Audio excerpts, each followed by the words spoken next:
আলাইকুম। আমি স্কুলে আসার পরে আমি আমার টেম পাখির সাথে সর্বপ্রথম দেখা করি।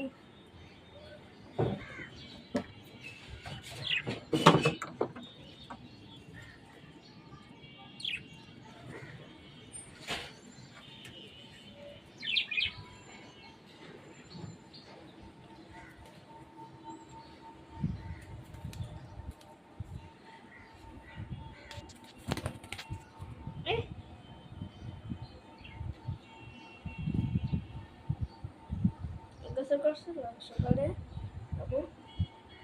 এই বাবু